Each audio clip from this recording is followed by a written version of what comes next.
그리스도인이 아닌 비그리스도인들도 기독교 교리를 알고 있습니다. 얼마나 충격이 있는지 모릅니다. 도대체 어떻게 대략적인 기독교 교리를 알고 있느냐라고 묻더니 친한 친구가 그리스도인이래요. 어느 날 갑자기 갭, 즉 사이가 생기는데 대화가 잘 안 되더래요. 그래서 기독교 교리책을 좀 읽었대요. 여러분 어떻습니까? 그리스도인 우리는 기독교 교리를 얼마나 알고 있을까요? 기독교와 다른 종교의 차이점이 있다면 유일하신 하나님이 우리를 직접 찾아오시고 부르신 것입니다. 세상의 다른 종교는 하나님이 아닌 다른 신들을 막 찾아가잖아요. 결코 유일하신 하나님을 만날 수가 없습니다. 오늘 31문을 서로 역할을 따라서 우리 읽도록 하겠습니다.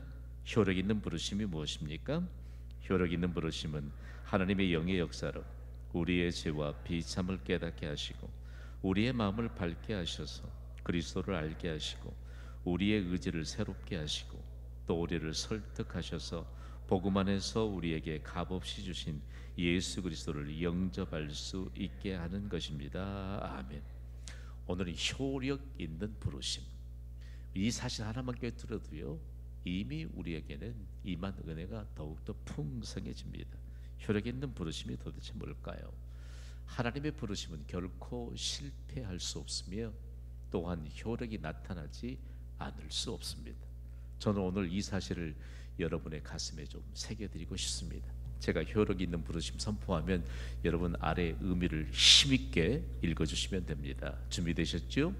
효력 있는 부르심, 하나님의 부르심은 결코 실패할 수 없으며 또한 효력이 나타나지 않을 수 없다. 동의가 되십니까? 아멘이지. 그러니까 여러분, 믿음이 이전에는 좋았고 지금은 믿음에 관해서 이렇고 저렇고 얘기하시면 안 돼요. 하나님이 우리를 부르셨습니다. 효력 있게 부르셨습니다. 하나님의 부르심이 결코 실패할 수 없습니다. 또한 효력이 나타나지 않을 수 없습니다. 그러면 여러분, 우리가 믿음으로 복을 받습니다. 믿음으로 행하기만 하십시오. 그 행한 일에 하나님이 복을 주십니다. 믿음으로 기도하셨습니까? 반드시 응답받게 될 줄 믿습니다. 이 효력 있는 부르심에 대해서 우리가 조금 더 깊이 좀 생각해보면 막 가슴이 뛰어요. 여러분 생각해봐요. 하나님의 부르심은 결코 실패할 수 없다. 그리고 효력이 나타나지 않을 수 없다. 이 사실을 아는 사람과 모르는 사람은 하늘과 땅 차이지요. 하나님은 성령을 통해서 우선 사람들을 부르십니다. 우리를 부르시고 구원하시면 반드시 효력이 나타나는데, 바울이 특별히 갈라디아 교회를 향해서 하나님의 효력 있는 부르심에 대해서 매우 중요하게 강조하고 있습니다. 갈라디아 교회가 우리가 등장할 때마다 좀 세밀하게 살펴본 일이 있는데요, 갈라디아 교회는 거짓 선생들이 예수 그리스도를 믿는 믿음만으로는 살아갈 수 없다는 이와 같은 거짓 복음을 전하면서 교인들을 미혹했습니다. 여러분에게 묻습니다. 우리의 부르심엔 하나님의 효력이 있고 우리의 부르심엔 반드시 효력이 나타나는데, 예수 그리스도를 믿는 믿음으로 반드시 구원받는 줄 믿습니다. 믿음의 효력이죠. 그런데 순몇이 믿음으로만 안 돼, 믿음으로만 살 수 없어, 그러면 뭐 해야 되지? 라고 관심을 가지니까, 귀를 불려두니까 마음의 평안함을 빼앗아갈 수 있는 거짓 복음을 퍼뜨리기 시작합니다. 그래서 거짓 형제들에게 미혹된 갈라디아 교회 성도들에게 바울을 통해서 하나님이 이런 처방을 내리셨거든요. 갈라디아서 3장 1절 말씀입니다. 우리 소리 높여 읽습니다. 시작. 어리석도다 갈라디아 사람들아, 예수 그리스도께서 십자가에 못 박히신 것이 너희 눈앞에 밝히 보이거늘 누가 너희를 꾀더냐. 아멘. 한번 따라 해보겠어요? 누가 너희를 꾀더냐. 참 그리스도인들에게 가장 안타까운 말입니다. 여러분, 대단히 중요한 문제인데, 어리석도다 갈라디아 사람들아, 이것은요 지혜롭도다 갈라디아 사람들아 하면 얼마나 영광스럽겠어요. 지혜롭도다 경신교회 성도들아. 하나님이 이렇게 선포하십니다.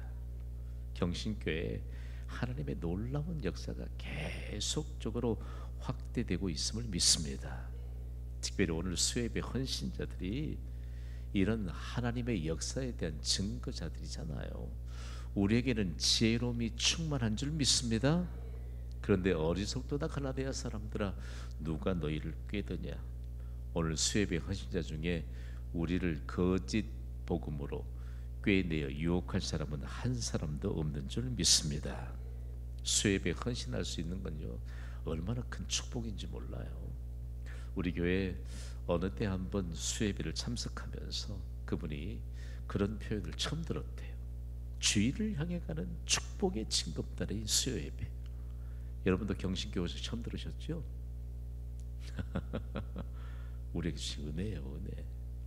저는 오늘요, 갈라디아 사람들에게 구체적으로 왜 갈라디아 교회 성도들아 이렇게 얘기하지 않았을까요?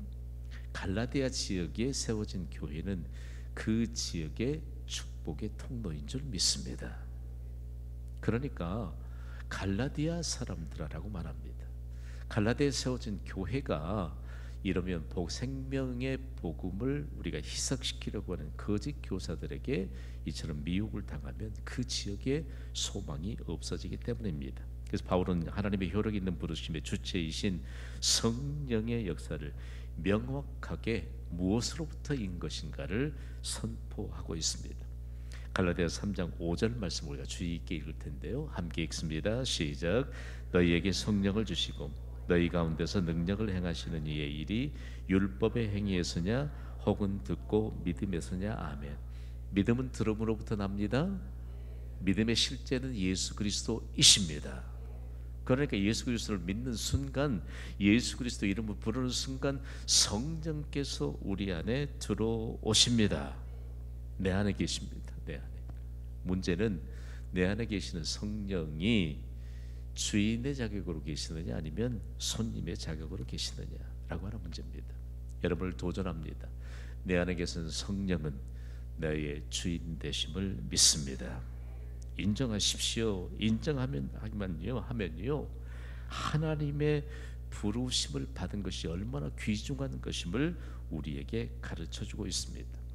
구약의 전통을 따라서 할례를 받고 그리고 율법을 준수함으로 인간의 공로로 구원을 받는다고 하는 거짓 복음을 완전히 물리칠 수 있는 것은요, 예수 그리스도의 복음을 듣고 복음을 통해서 우리에게 주시는 복음에 대한 이 믿음의 고백만 있으면 인격적으로 우리에게 응답하시는 하나님의 증거가 바로 믿음에 관한 거 아니겠습니까? 이 효력 있는 믿음의 증거, 이 효력 있는 부르심에 관한 내용들을 우리가 오늘 조금 우리의 믿음의 고백으로 새겨야 되는데, 우리 함께 선포하겠습니다. 하나님의 부르심을 받았다. 우리가 믿음을 가졌다고 하면 하나님의 부르심을 받았다는 믿음을 가져야 됩니다.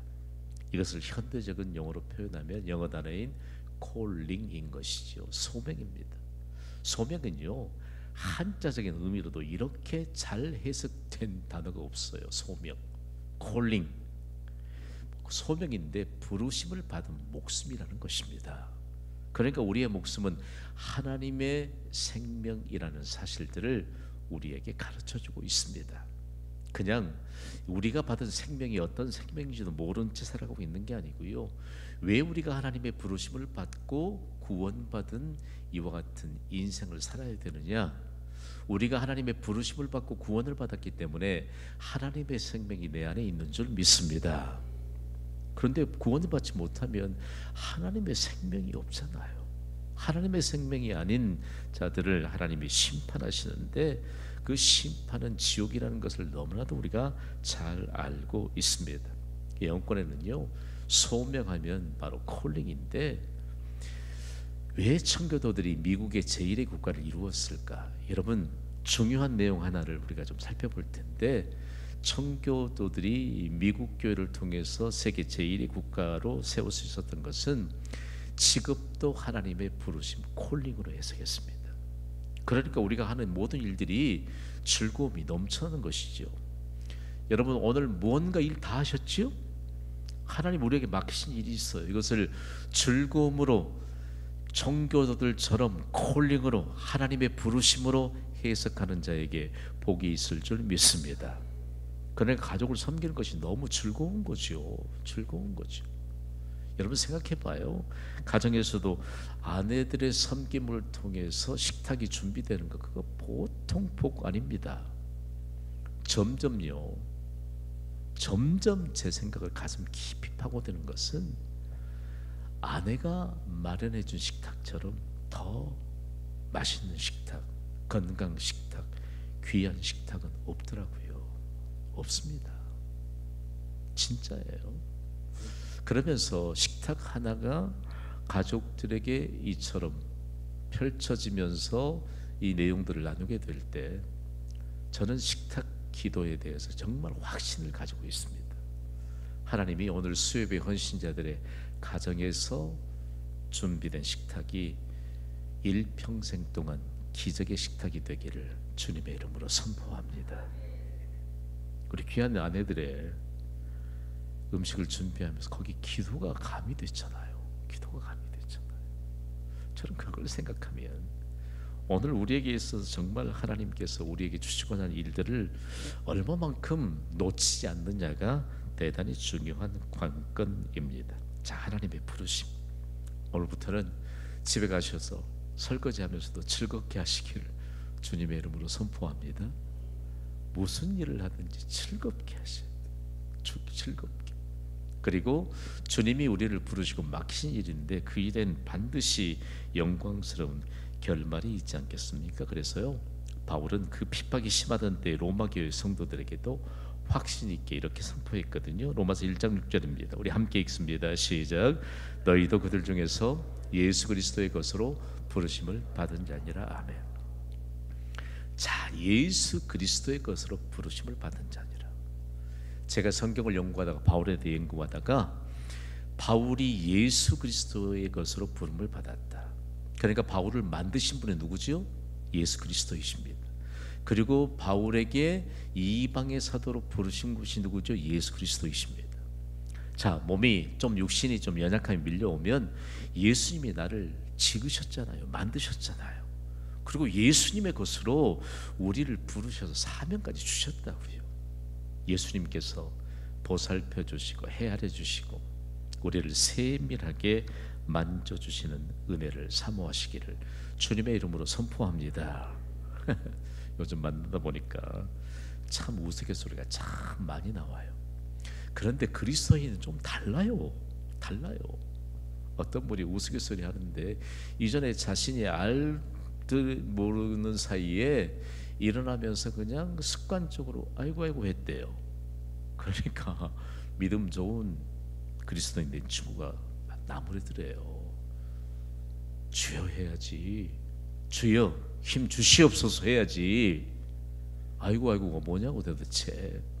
그랬더니 그 분이 습관적으로 일어날 때마다 주여 했더니 여러분 우리가 주의 이름을 부르면 주님의 능력이 나타나는 줄 믿습니다.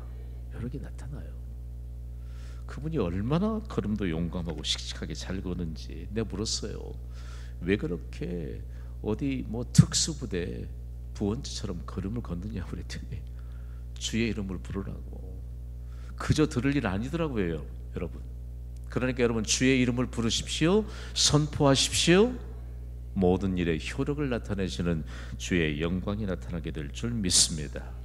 바울은 이제 걸음을 잘 걸었을 것 같아요. 그 시대의 바울처럼 걷고 그리고 이동수단이 자동차가 준비했을 때 먼 거리를 옮길 땐 하나님이 바울의 다리를 튼튼하게 해주시는 효력을 나타내 주셨습니다. 오늘 이 시대도요, 오늘 우리가 예배당을 출입하고 기도의 자리에 나가는데 왜 우리의 다리에 힘을 주시지 않겠습니까? 수협의 헌신자들이여 일평생 동안 다리에 힘을 더해 주시는 하나님의 은혜가 임하기를 주님의 이름으로 선포합니다.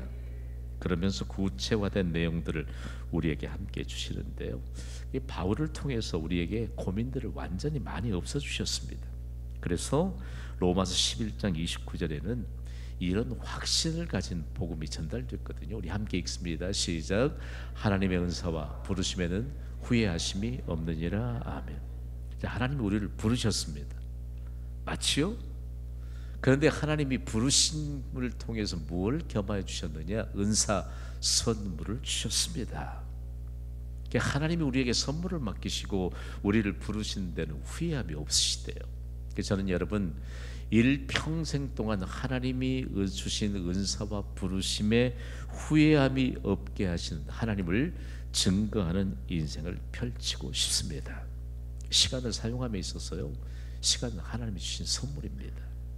오늘 24시간 동안 우리가 하나님이 주신 이 은사인 선물을 어떻게 믿음으로 감당했느냐에 따라서 그 시간은 의미 있는 시간으로 우리에게 부여되는 역사가 임하게 될 줄 믿습니다.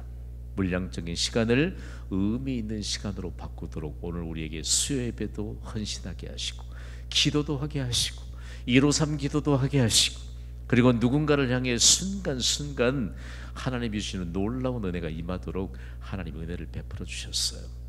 어제는 월드비전에서 오랫동안 우리 교회 방문하고 싶다고 해서 본부장과 리더십들이 오셨던데, 제가 오늘 뭐 시계 안 차고 있지만 시계를 차고 있는데, 목사님 그 시계 좋아 보이네요. 그래서 왜 좋아 보이냐고, 시계가 2개 있잖아요. 그래서 이거 내가 10몇 년 전에 48,000원 주고 샀는데 지금 11만 5천 원이더라. 나한테 이거 살래요? 내가 그랬어요. 그 왜 2개짜리 시계를 차고 계세요?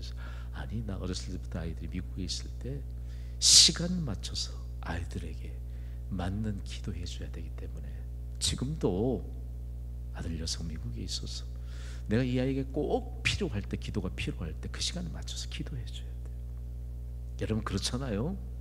아이가 직장에서 정말 경쟁력을 가지고 그 정말 힘겨운 이와 같은 일을 감당할 때 우리의 기도는 절대적인 줄 믿습니다. 절대적이에요. 이것이 내가 물량적인 시간을 의미 있는 시간으로 바꾸면 우리의 기도의 대상자인 가족들에게도, 나에게도 의미 있는 시간이 됩니다. 그러니까 오늘 우리에게 있어서 얼마만큼 중요한 하나님의 은혜가 있는지 모릅니다. 그래서 하나님이요, 우리를 부르셨으니 후회함이 없다고 했는데, 우리가 오늘 하루를 지내면서 후회하는 일들이 많아져야 될까요? 감사할 일들이 많아져야 될까요? 아마 여러분 오늘 수요예배 헌신자들이 꼭 나오셔야 돼. 그게 만약에 수요예배 헌신 안 하면 아마 후회할 일이 좀 생기지 않을까요? 32문으로 가보겠습니다. 역할 따라서 읽습니다. 효력 있는 부르심을 받은 자들은 현세에서 무슨 은덕을 받습니까? 효력 있는 부르심을 받은 자들은 현세에서 칭의와 양자됨과 성화와 참여하고, 그리고 현세에서 이것들과 함께 또는 이것들로부터 나오는 여러 가지 은덕을 받게 됩니다. 아멘. 그러므로 효력 있는 부르심을 받은 우리는 과연 무슨 은덕을 받게 되느냐? 요즘 이런 표현 잘 안 쓰는데 그렇지요? 은덕이라고 하는 것은 누리는 혜택을 말합니다. 여러 가지 은덕은 여러 가지 혜택을 말합니다. 영어권에 있는 사람들 중에 이 혜택, 베네핏이라고 하는 단어를 어마어마하게 씁니다. 자본주의 사회잖아요. 어느 곳이든지 혜택이 좋은 곳 찾아갑니다. 직장을 옮길 때도 그렇죠. 베네핏이 좋으냐 오면 많으냐라고 하는 문제인데요, 하나님은 효력 있는 부르심을 통해서 여러 가지 혜택을 누리게 하셨습니다. 세상이 줄 수도 없고 세상과는 차원이 다른 혜택을 주셔서 누리게 하십니다. 믿습니까? 그래서 사도 바울은 로마서 8장 32절에 이런 내용을 기록하고 있습니다. 너무 멋지잖아요. 우리 함께 읽습니다. 시작. 자기 아들을 아끼지 아니하시고 우리 모든 사람을 위하여 내주시니가 어찌 그 아들과 함께 모든 것을 우리에게 주시지 아니하겠느냐. 아멘. 생각해봐요. 기도를 좀 목사가 강조하면, 기도를 강조할 때 그 말씀을 받기만 하면 되는 줄 믿습니다. 밀어넣지 마세요. 하나님이 그 핍박의 시대의 바울을 통해서 로마 제국의 심장부인 로마 교회 성도들은요, 정말로 예배드릴 때도 눈물겹게 캄캄하고 어두운 지하 공간에서도 예배했습니다. 그러면서도 이 소망의 복음을 받고 그들이 얼마만큼 즐거워하고 기뻐했을까? 여러분, 예배라고 하는 것은 천국을 미리 경험하고 누리는 거 아니겠습니까? 그러므로 오늘 우리에게 부족함이 있다면 이 말씀 붙잡고 하나님 앞에 기도합시다. 그러면 우리에게 효력 있는 부르심을 통해서 약속하시고 보장받은 이 혜택을 누리도록 하셨는데, 이 혜택은 누구의 것이 되겠느냐는 것입니다. 그래서 계속적으로 살펴볼 텐데 33문은 32문에 관한 계속적인 확장된 해석입니다. 33문을 읽습니다. 칭의는 무엇입니까? 칭의는 하나님의 값없는 은혜의 행위인데 그것으로 우리의 모든 죄를 용서하시고 그분의 목전에서 우리를 의로운 자로 받아주시되 그리스도의 의 때문에 그렇게 하십니다. 이 의는 오직 믿음으로 받아들여지며 우리에게 전가됩니다. 아멘. 하나님이 우리를 부르시는 이유는 간단합니다. 한번 따라해 보십시오. 하나님이 나를 자녀 삼아 주시기 위함입니다. 시작. 하나님이 나를 자녀 삼아 주시기 위함입니다. 하나님이 우리를 효력 있게 부르신 이유는 하나입니다. 하나님이 우리를 자녀 삼기 위해서입니다. 그러면서 하나님이 우리를 자녀 삼기 위해 부르시는데 로마 제국의 법은 절대적이었습니다. 바울은 법적인 용어를 사용하면서 하나님의 법적인 권한을 선포했는데 그것이 다름 아닌 우리는 용서받을 수 없는 죄인이지만 이제는 의롭다 불러주신다는 말씀입니다. 이것이 칭의입니다. 칭의의 의미를 좀 새겼으면 좋겠는데요. 칭의는 예수 그리스도께서 이루신 완전한 의를 근거로 죄인을 의롭다고 여기시고 선언하심으로 법적인 효력을 갖게 하시는 것입니다. 자, 볼까요? 제가 칭의 선포할 겁니다. 여러분 의미를 힘있게 읽어주시면 하면 돼요. 칭의, 예수 그리스도께서 이루신 완전한 의를 근거로 죄인을 의롭다고 여기시고 선언하심으로 법적인 효력을 갖게 하시는 것이다. 법적인 효력. 보세요. 하나님이 용서받을 수 없는 죄인이지만 우리를 의롭다고 법적인 효력을 가지고 꽝 하고 법적인 효력이 즉시로 나타나도록 선포하셨습니다. 칭의는 좀 달라요. 칭의에 대해서 우리가 생각할 때 칭의는 행위인가 일인가를 조금 명확하게 새겨야 합니다. 행위와 일은 조금 다릅니다. 여러분의 행위는요, 재판관의 선고는 행위입니다. 재판장이 선고하면 그것은 즉시로 법적인 효력을 발생시키기 때문입니다. 이 일은 무엇일까요? 성령의 일하심으로 우리가 거룩해져가는 성화도 있고, 그리고 이 성화 하나를 보더라도 거룩해져가는 이 성화는 시간을 두고 점진적으로 성령께서 수행하는 일이기 때문에 즉시로 효력을, 완전한 효력을 드러내지 않습니다. 그래서 행위와 일을 구별해서 우리가 성령이 하시는 일들을 조금 구분했으면 좋겠는데요. 자, 우리가 예수 그리스도를 믿는 순간 용서받을 수 없는 죄인이었지만 의롭다고 하나님이 칭해 주셨습니다. 법적인 효력은 즉시로 발효된 줄 믿습니다. 우리는 용서받은 죄인이기 때문에 의인이라고 하나님이 칭해 주십니다. 죄인이라고 정죄하실 이유가 없습니다. 이것이 바로 하나님이 행하시는 행위인 것입니다. 그런데 하나님은 점점 거룩해져 가잖아요. 우리가 계속적으로 거룩해가는 과정을 거치는데 이것도 성령께서 행하시면서 지속적으로 일하십니다. 이것을 행위와 일로 구분하면서 우리가 교리적인 바탕들을 함께 다졌으면 좋겠습니다. 자, 칭의는 즉시로 효력을 발휘했습니다. 예수 그리스도를 구주로 영접하셨습니까? 이제는 우리를 하나님이 의롭다고 칭하셨습니다. 왜냐하면 우리는 의롭게 될 수 없지만 의이신 예수님이 우리를 대신해서 죄값을 치르셨기 때문에 하나님과의 의, 바른 관계를 이어주셨기 때문입니다. 우리는 의이신 예수님의 이름을 부르고 예수님을 믿기만 하면 하나님이 의롭다고 칭해 주십니다. 우리의 공로가 아니고 예수님의 공로인 것이죠. 자, 다음으로 빌립보서 3장 9절을 통해서 이 일들을 조금 우리가 직접적으로 느껴볼 텐데 읽습니다. 시작. 그 안에서 발견되려 함이니 내가 가진 의는 율법에서 난 것이 아니요 오직 그리스도를 믿음으로 말미암은 것이니 곧 믿음으로 하나님께로부터 난 의라. 아멘. 예수 그리스도 의입니다. 한자적으로 바른 관계를 말하는데, 하나님과 어떻게 죄인이 우리가 바른 관계를 형성할 수 있습니까? 죄가 없으신 의신 예수님이 우리의 죄값으로 대신 지불 받으셨기 때문이라는 말씀입니다. 그러므로 즉시로 효력이 나타나는데, 구원받은 그리스도인은 칭의에 대한 감사로 충만해야 합니다. 여러분, 오늘 좀 걱정되는 일이 있다 할죠. 죄인은 우리가 의롭다고 칭함을 받았기 때문에 이 칭의로 인한 감사가 충만하시기를 주님의 이름으로 선포합니다.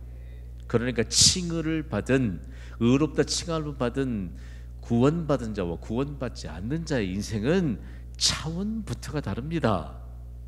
그러니까 여러분, 상대적인 가치를 가지고 기죽지 마세요. 부자들 앞에서도 세상이 줄 수 없고 돈으로도 받을 수 없는 구원받은, 그리고 칭의를 통해서 우리가 의롭다 칭함을 받은 법적인 효력을 가진 이와 같은 믿음의 정체성을 가지고 복음을 전하시기를 주님의 이름으로 선포합니다. 그럼 놀랄걸요? 아, 나보다 돈이 좀 작은 것 같은데. 아니요, 우리 하나님은요 한계가 없으십니다. 하나님은 한계가 없어요.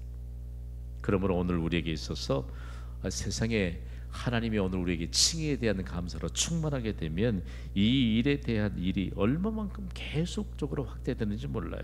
자, 34분을 좀 더 보면서 세밀하게 좀 확인합시다. 양자됨은 무엇입니까?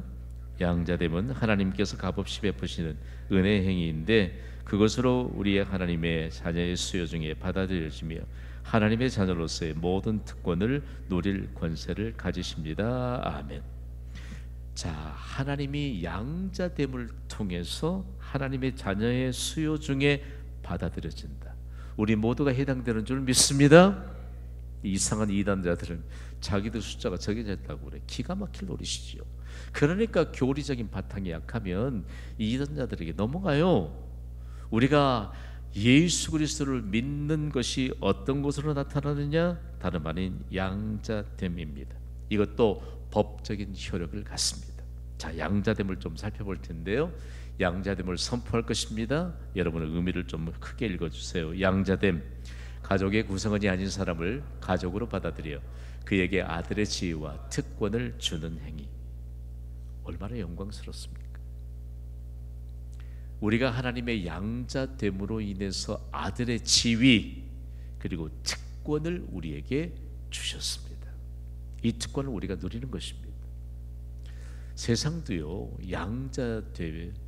양자되면 법적으로 이런 아들로서의 지위와 특권을 갖지 않습니까? 근데 세상 사람들은요, 양자 삼아가지고도 이런 일들에 대해서 의무에 충실하지 못한 사람들이 더러 있습니다.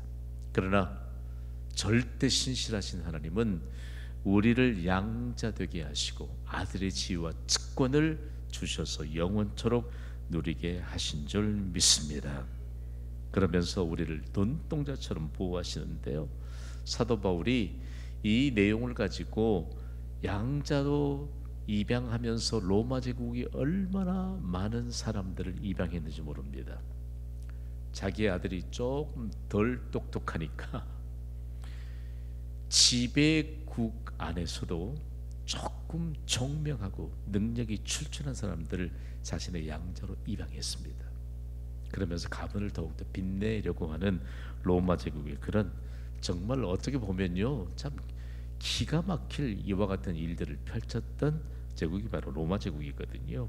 그런데 이런 정황이 익숙해져 있는 로마에 세워진 교회를 향해 사도 바울이 로마서 8장 17절 18절에 이렇게 증거했습니다. 우리 함께 읽습니다. 시작.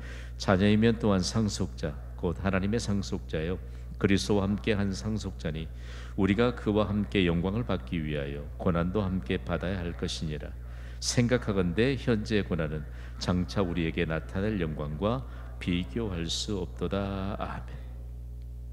그래서 그 핍박과 고난 중에서도 이 과정 뒤에 하나님이 예비하신 그 영광은 비교할 수 없어 말았기 때문에 핍박 중에도 고난 중에도 능히 양자됨에 관한 이 지위와 특권을 미리 누렸던 것입니다.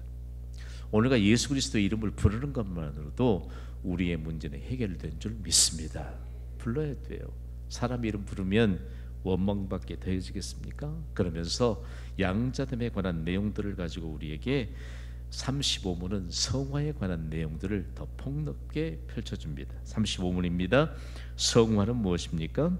성화는 하나님께서 값없이 베푸실 은혜의 사역인데 그것으로 우리가 하나님의 형상대로 전인이 새롭게 되며 죄에 대해서도 더욱더 죽고 의에 대해서는 살 수 있게 됩니다. 아멘. 우리가 성화, 거룩해져 간다 라고 하는 것에 대해서 우리가 좀 살펴보려고 하는데요, 이것은 좀 영어적인 단어 개념으로 이해하는 것이 제일 쉽습니다. 성화, 거룩해져 간다, 이 과정에 대해서 얘기하는데 이 sanctification, 성화라고 하는 단어에서 성도라고 하는 말, saint, 그리고 우리가 함께 구별된 하나님의 백성들이 예배드리는 이 예배 장소를 sanctuary라고 합니다. 성소라고 하는데 모두 다 같은 어원으로부터 파생된 단어라는 말입니다. 여러분 너무 놀랍지요? 성도, 성소, 그리고 성화라고 하는 것, 뿌리가 같다는 얘기입니다. 성화라고 하는 것은 도대체 어떤 것일까? 성화라고 하는 것은요, 의미를 함께 읽어봅니다. 시작. 우리의 신앙적 삶이 거룩하게 되어가는 과정이나 행위를 말하며, 성화는 하나님의 힘을 통하여 인간이 성결하게 되는 하나님의 선물입니다. 여러분, 거룩해져 가는 복이 진정한 복인 줄 믿습니다. 이것은 구별된다는 것입니다. 하나님의 백성으로 구별되는 것인데, 이것이 인간을 성결케 하는 하나님의 선물입니다. 어떤 사람은 말씀을 잘 하시다가 급하면 그냥 거짓말이 나오시더라고요. 어떤 분은 말씀을 잘 하시다가 좀 급하면 욕도 문자가 나와요. 욕도 문자가 나와. 여러분, 우리가요, 이 성화라고 하는 과정을 잘 생각해야 돼요. 이것이 하나님의 선물인데 인간을 하나님의 백성으로 구별되게 한다.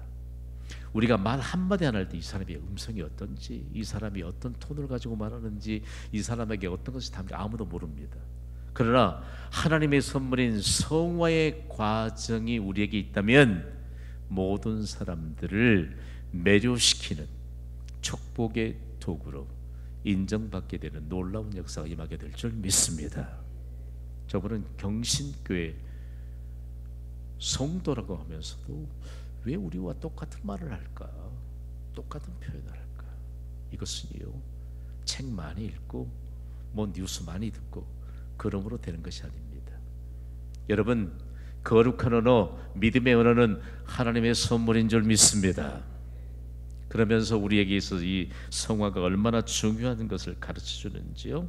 자, 다음 36문을 통해서 우리가 오늘 과제를 조금 마무리 짓도록 하겠습니다. 36문입니다. 시작.